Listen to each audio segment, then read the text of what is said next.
Salam sejahtera buat kita semua. Untuk analisa produktivitas di pertemuan 9 ini, kita akan membahas tentang kajian perlakuan, pengukuran, serta pengujian untuk input dan output. Yang kita gunakan adalah analisis dengan dua beda rataan.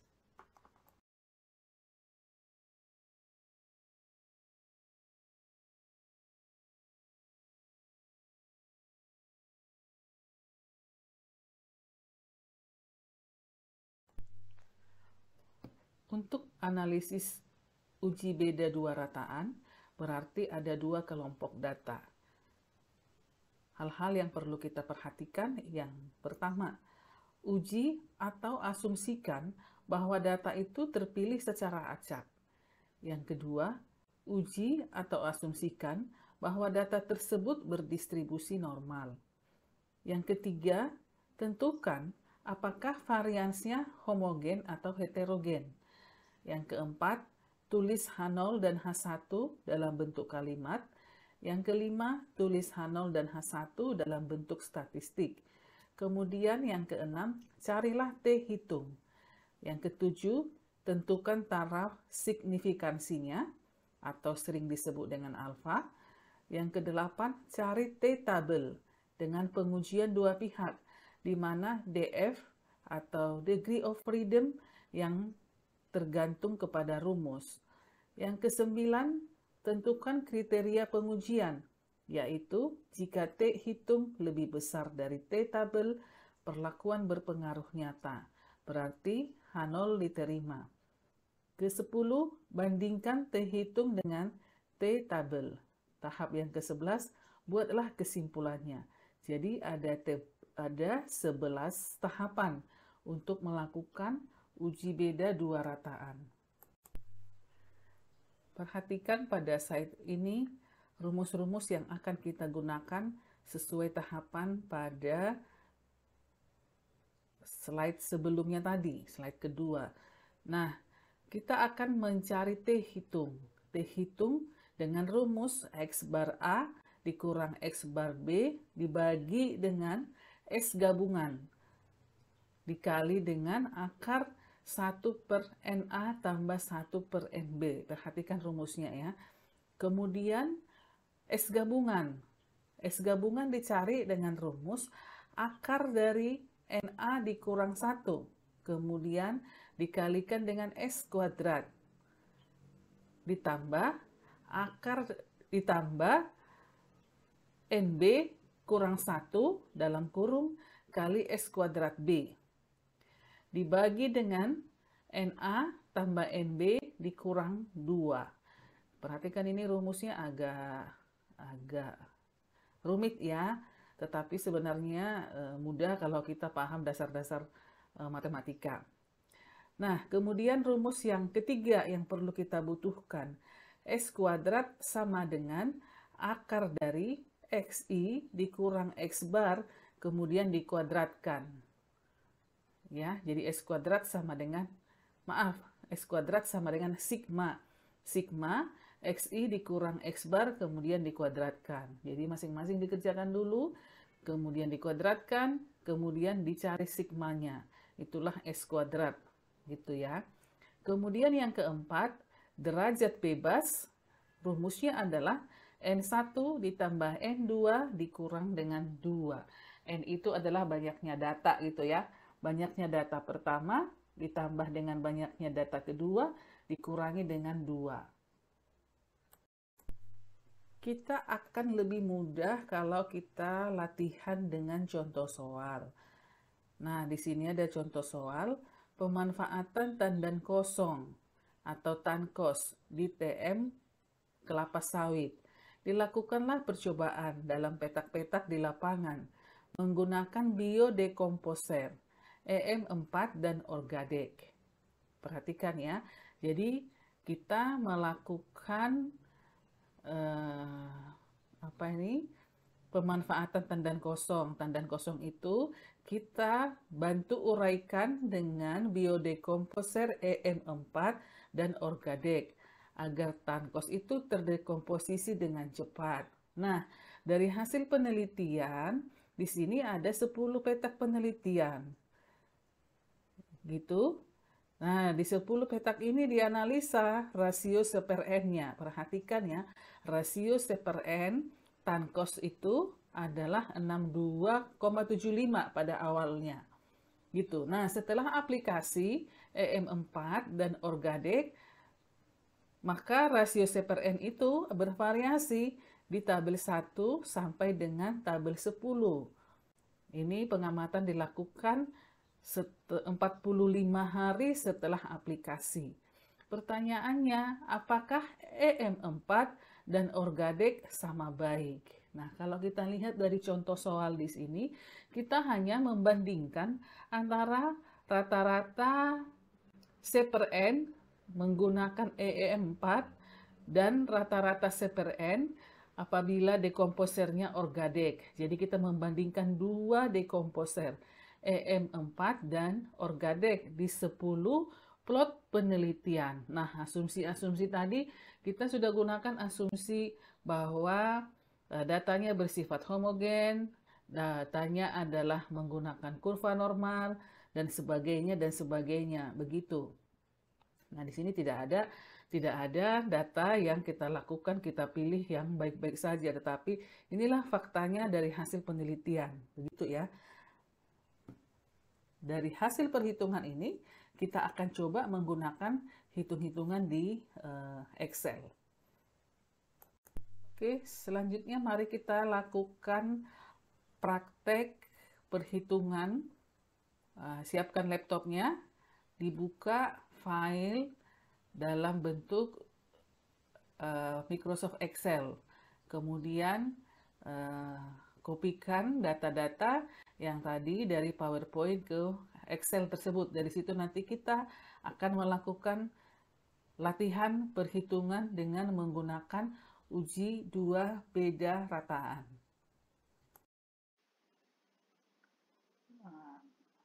Baik, sekarang kita akan coba untuk latihan bagaimana mengerjakan uji beda rataan itu di program Excel. Nah, untuk memudahkan kita, sebaiknya data yang dari PowerPoint coba kita pindahkan atau kita copy ke Excel, gitu ya, supaya nanti kita lebih mudah mengerjakannya.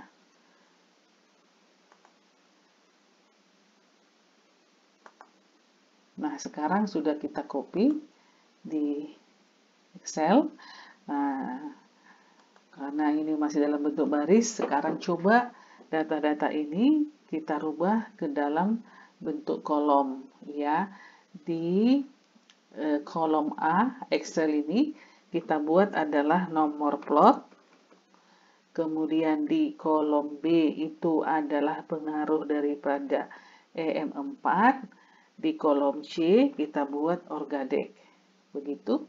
Kemudian nomor plotnya adalah nomor 1 sampai dengan nomor 10. Ya, kemudian EM4 angka-angkanya kita copy dari file sebelah atau kita ketik ulang saja karena juga tidak terlalu banyak angkanya. Ya, gitu ya. 21,0, 19,5, 24,0, 26,0, dan seterusnya. Ini kita lanjutkan sampai Orgadex itu terisi. Nah, selanjutnya kita akan kita akan merubah data yang tadi kita copy dari PowerPoint yang tadinya dalam bentuk baris, kita akan merubah ke dalam bentuk kolom, gitu ya. Kita mau pindahkan, kemudian di sini ternyata di sini kita akan copy, ya, kita akan copy, kemudian kita akan pindahkan paste spesial, karena dia ada yang spesial di situ, kita akan transpose Oke, jadi kita sudah transpose data EM4, kemudian kita akan transpose lagi data untuk yang Orgadex, gitu ya. Nah, karena ini untuk memudahkan perhitungan kita. Kalau dengan Gero pun bisa juga, tetapi rata-rata kebiasaan kita selalu kerja di menggunakan kolom biasanya. Gitu. Oke, sudah kita copy. Sekarang ini coba kita hilangkan.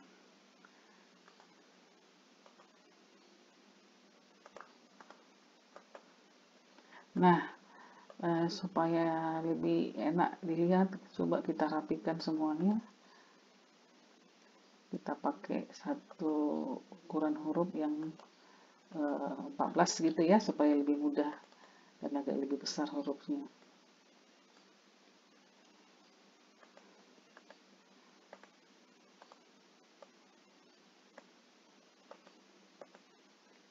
Oke, nah kalau sudah data ini kita copy, kita mau kerjakan di Excel, nah kita lihat rumus-rumus apa yang akan kita gunakan di dalam mengerjakan data ini.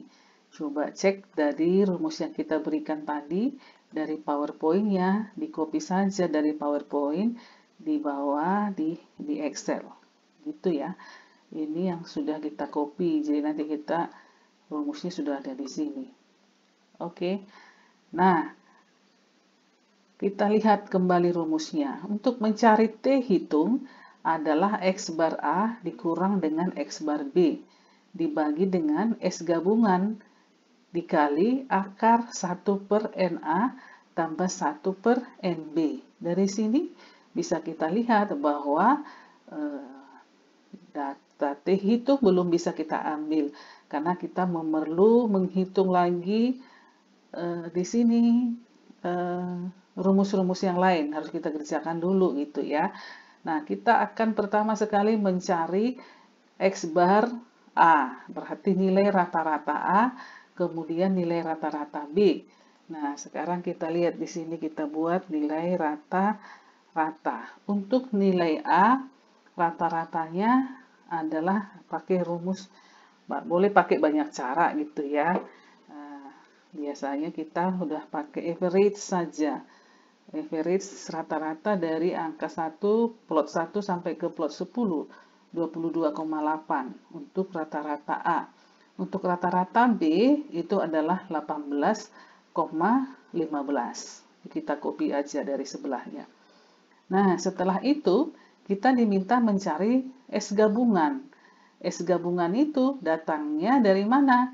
S gabungan itu adalah akar dari NA dikurang 1 S kuadrat kali A ditambah NB kurang 1 kali S kuadrat kali B per NA tambah NB dikurang 2. S kuadrat itu rumusnya sigma XI dikurang dengan X bar kuadrat. Gitu ya. Berarti untuk mencari S gabungan kita butuh S kuadrat A. Nah, untuk mencari S kuadrat, kita butuh rumus sigma XI dikurang X bar kuadrat. Oke, nah sekarang kita coba hitung XI dikurang X bar, ya, X rata-rata. Rata-rata. Kemudian itu dikuadratkan. Kita ikuti rumusnya gitu ya, ikuti rumusnya. Itu kemudian dikuadratkan. Nah, setelah itu dilakukan sigma, sigmanya nanti. Nah, ini oke. Rumusnya XI dikurang X rata-rata. Mana XI-nya? XI untuk A dulu ya. XI untuk A itu adalah 21 dikurang X bar untuk A. Berarti ini 22,8. Oke. Nah, perhatikan di sini X bar itu untuk A selalu di posisi B12.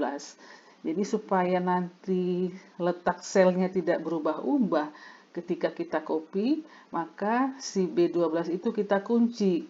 Ya, itu kita sebut kita kunci, kita beri tanda makro. Nah, kita beri makro di di B-nya, di makro di 12-nya. Kemudian kita kuadratkan. Gitu, setelah itu di enter. Nah, jadi ketemu 3,24. Kalau sudah ketemu 1 dan itu sudah benar, kita copy ke 9 plot yang lain. Nah, kalau sudah oke, baru kita cari sigmanya. Sigmanya itu berarti dengan cara dikatakan jumlah. Jumlah itu kan sigma ya. Berarti kita jumlahkan dari plot 10 ke plot 1. Gitu. Dari plot 10 ke plot 1. Berarti jumlahnya adalah 45,1. Nah, hal yang sama kita kerjakan untuk yang B. Ya, kita instruksinya, formulanya kita copy. Yang di D itu adalah untuk A, EM4. Yang di B itu adalah untuk B. Oke. Nah, rumusnya berarti XI, berarti X1 di B 16 dikurang X bar, kemudian tadi ingat ada yang kita kunci gitu ya. Kita kunci di makro.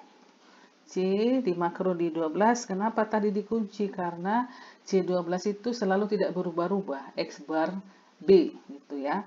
Kemudian sel ini dikuadratkan. Oke, hasilnya adalah 4,62. Kemudian ini kita copy. Nah, jumlahnya kita copy dari sebelah kiri. Kita copy dari sebelah kiri ke kanan. Oke. Nah, coba dicek ya. Nah, sesudah itu bolehlah disetting-setting juga supaya dia 2 di belakang koma. Ya, lebih bagus dia 2 di belakang koma supaya seragam dan lebih standar. Oke. Nah, dari sini kita sudah dapat nilai X bar A 22,8. Saya kasih kode warna merah. Nilai kode fillnya warna orange saja. Kasih fill lagi untuk X bar B, kasih fill lagi untuk sigma, ya, sigma X kuadrat. Jadi ini masih sigma XI dikurang X bar dikuadratkan. Jadi ini masih nilai X kuadrat. Oke, kita beri warna hijau untuk sigmanya ya. Jadi ini adalah kuadrat, S kuadrat. Oke, nah selanjutnya kita akan bisa mencari S gabungan.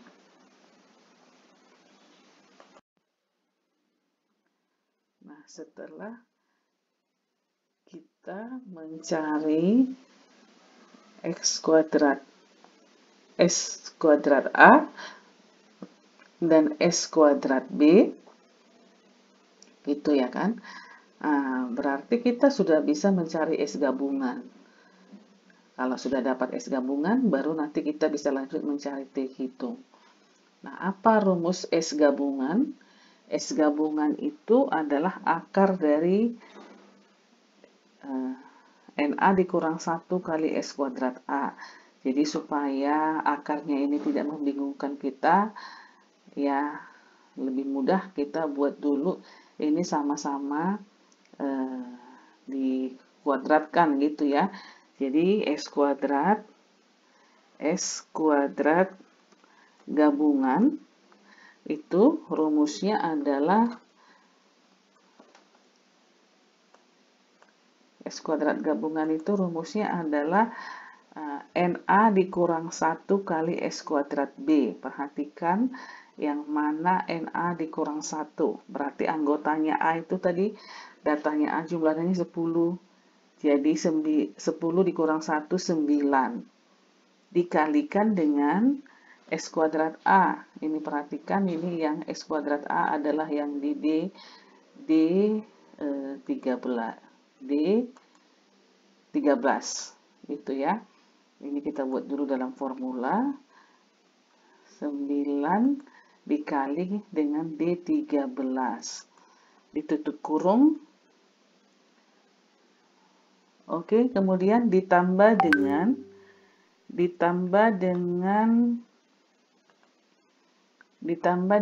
NB dikurang 1. Anggotanya B itu adalah 9 juga, gitu ya. Tambah dengan 9 dikalikan dengan S kuadrat B. S kuadrat B ini di E13. Kemudian ditutup kurung. Oke, sebagai pembilang kita kerjakan, udah dapat pembilangnya 788,625. Kalau mau langsung silakan gitu ya, saya step by step. Nah, kemudian anggota dibagi dengan NA tambah NB dikurang 2. NA itu adalah nilainya 10, NB 10, berarti 10 tambah 10 dikurang 2 ya, dari rumusnya dari sini ya. Nah, berarti 10 dikurang 2 berarti 18. Oke, nah sekarang kita lihat rumus S gabungannya itu adalah 788,625 dibagi dengan 18. Hasilnya 43,8125. Ya, masih dalam bentuk S kuadrat gabungan. Nah, yang kita butuhkan tadi adalah S gabungan. Jadi S gabungan adalah 43,8125 dipangkatkan dengan 0,5 untuk cari akar ya. Jadi 6,62. Nah, kita buat dalam 2 desimal. 6,62 inilah nilai daripada S gabungan. Saya kasih filenya warna hijau. Nah, coba dicek ya. Rumus untuk pembilang tadi NA dikurang 1 dikali dengan S kuadrat A. Oke. Berarti ini tadi 9 dikali D13 ditambah 9 dikali E13 dibagi dengan 18. B15 dibagi dengan B16. S gabungannya adalah akar dari B17. Oke, 6,62. Nah, kalau kita sudah ketemu S gabungan, maka kita sudah bisa mencari T hitung. Iya kan? Nah, sekarang kita mencari T hitung. Ingat rumusnya untuk T hitung itu, rumusnya adalah ini ya, X bar A dikurang X bar B untuk pembilang.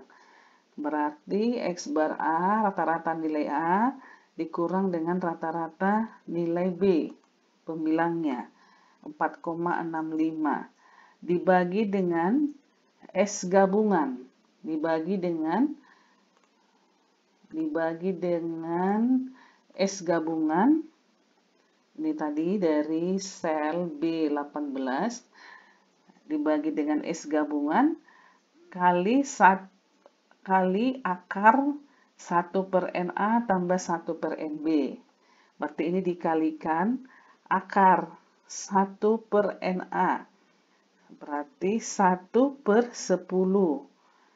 Nah, 1 per 10 ditambah 1 per 10. Ya, di dalam kurung 1 per 10 tambah 1 per 10, 1 per NA tambah 1 per NA. Perhatikan rumusnya ya. Nah, kemudian itu masing-masing, kemudian itu dipangkatkan dengan 0,5 karena akar ya. Oke. Ya, B18, perhatikan rumusnya S gabungan. Ya, kita dapat dari B18 dikalikan dengan 1 per 10 tambah 1 per 10 ya, dipangkatkan dengan 0,5 ya. Oke, kita dapatnya adalah 2,9. Berarti pembilangnya 2,9. Sekarang T hitung itu adalah 4,65 dibagi dengan 2,96. Dihitungnya adalah 1,57. Ya, kita lihat di sini. Dihitungnya adalah 1,57. Oke, coba kita simpan dulu ya, supaya nanti tidak kemana-mana hasilnya. Latihan 1. Oke.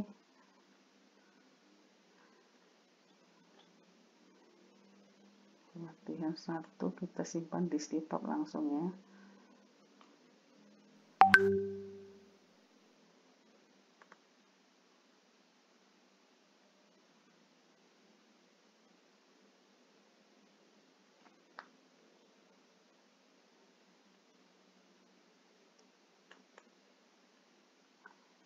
Nah, kita simpan di stipap latihan 1.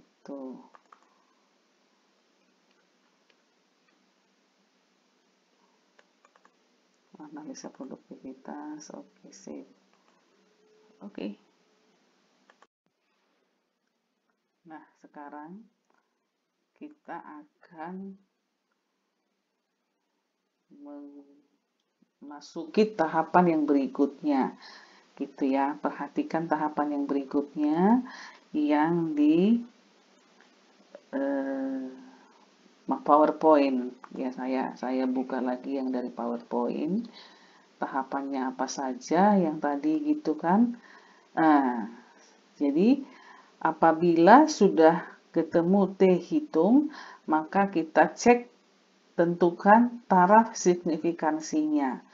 Nah, sekarang kita lihat taraf signifikansinya akan kita buat di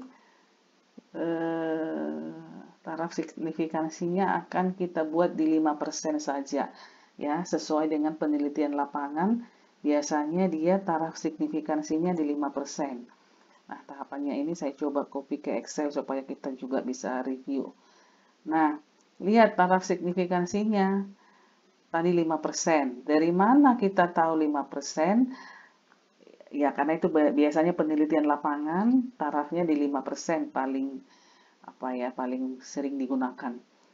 Karena kalau dia lebih teliti lagi agak sulit. Ya. Kemudian cari T-tabel dengan menguji dua pihak, di mana DF-nya tergantung rumus. Jadi cari T-tabel. Ini kan, T-tabel itu berarti dari mana kita cari DF-nya. Lihat rumusnya ini di atas. Derajat bebasnya sama dengan N1 tambah N2 dikurang 2. Ya, berarti anggota 1, banyaknya data yang kedua, dikurangi dengan 2. Berarti derajat bebas kita gunakan itu adalah 10 tambah 10 dikurang 2, 18. DB 18. Nah, berarti kita akan mencari T-tabel. Cari T-tabel itu dapatnya dari mana? Kita akan mencarinya dengan menggunakan ya di buku-buku statistik. Nah, kalau zaman sekarang dengan menggunakan internet pun kita bisa pakai T-tabel. Di sini saya sudah lihat T-tabel ya. T-tabel itu dia di ini ya. Sebentar kita lihat. Dia di angkanya. Oke. T-tabel untuk taraf signifikansinya 5%. 5% itu berarti kan 0,05 ya untuk one tail 0,05. Kemudian derajat bebasnya 18. Maka di sini cek hasilnya adalah 1,734. Jadi T-tabel untuk DB-nya 18 yang kita gunakan signifikansinya untuk 5% itu adalah tadi 1,734.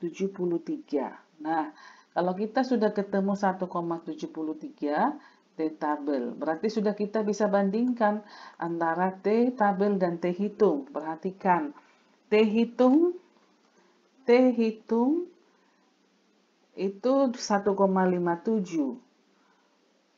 Ya, T hitung 1,57, T tabel 1,73. Berarti kesimpulannya secara statistik dulu kita lihat, T hitung itu lebih kecil dari T tabel. Ya, karena T hitung 1,57 sementara T tabel itu adalah juga 1,73. Nah, apa kesimpulannya dari situ juga bisa kita ambil? Berarti lihat di sini, jika T hitung lebih besar dari T tabel, perlakuan berpengaruh nyata. H0 diterima ya. Nah, jika T hitung lebih besar dari T tabel, perlakuan berpengaruh nyata.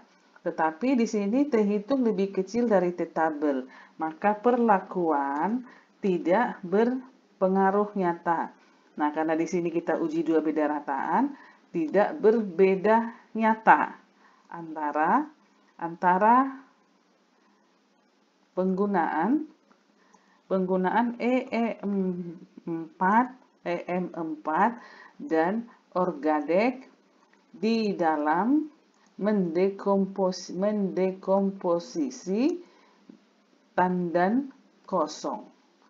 Jadi tidak berpengaruh nyata antara Orgadek dan EM4 di dalam mendekomposisikan tandan kosong, atau boleh disebutkan bahwa EM4 dan Orgadek sama baik dalam mendekomposisi tandan kosong untuk parameter, ingat ini hanya untuk parameter C per N. Ini hanya untuk parameter C per N, bukan parameter-parameter yang lain yang harus kita uji lagi, kumpulkan data. Misalnya parameter apa, mungkin kandungan N, kandungan P, kandungan hara lain bisa jadi ya, atau banyaknya mikroorganisme yang ada di situ bisa jadi gitu. Jadi dia ini hanya untuk parameter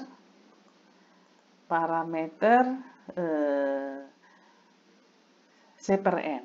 Berarti ketika dia T hitung lebih kecil dari T tabel, berarti penggunaan EM4 dan penggunaan Orgadek adalah sama baik.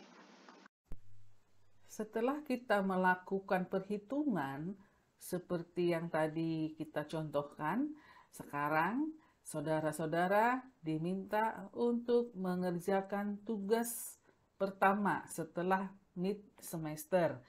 Soalnya seperti terdapat di slide berikut ini.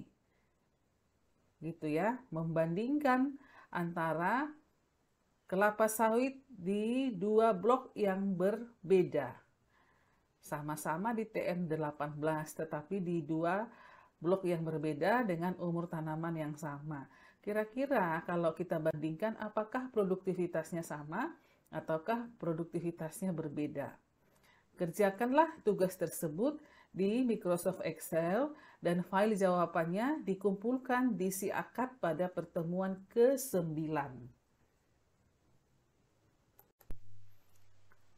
Demikianlah pertemuan ke-9, yaitu analisa dua beda rataan. Jadi silahkan digunakan metode ini apabila kita melakukan perbandingan antara dua data yang kita miliki. Nah, ini juga bisa digunakan tadi, menggunakan analisa statistik sehingga data tersebut lebih teruji gitu ya. Data itu bisa diuji sehingga diterima di dunia ilmiah.